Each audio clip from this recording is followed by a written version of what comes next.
Without the proper science to build an actual electronic wheel, scientists would have to reach back in time and grab ideas from the past.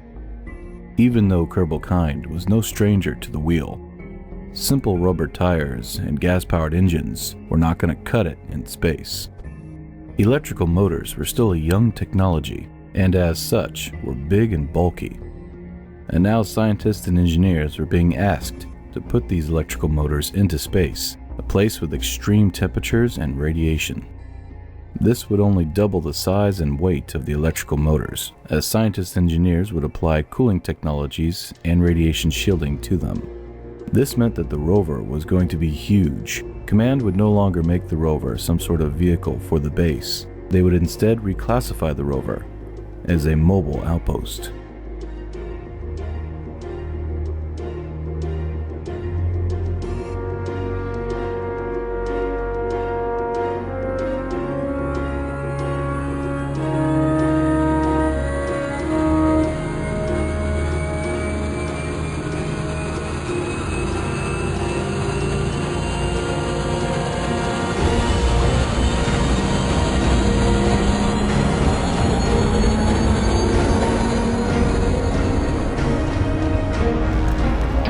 Seconds. 15. Rope ignition.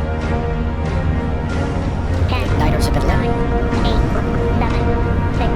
5, 4, 3, 2, 1.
the Tacoma could head out to biomes around the moon for months at a time.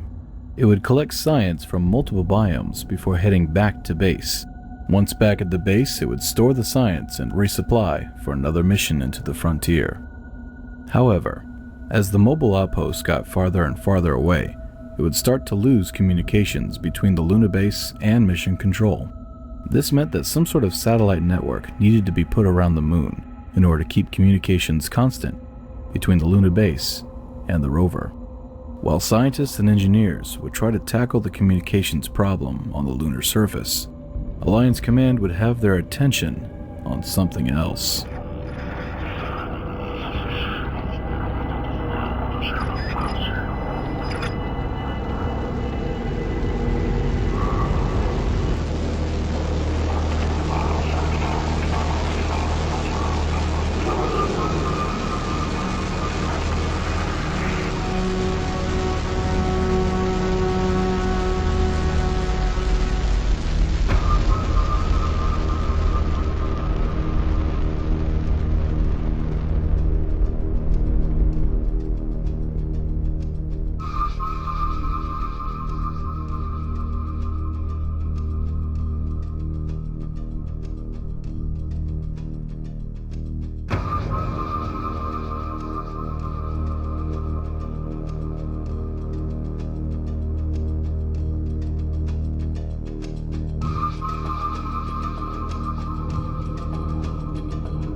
The KU and its allies were up to something big.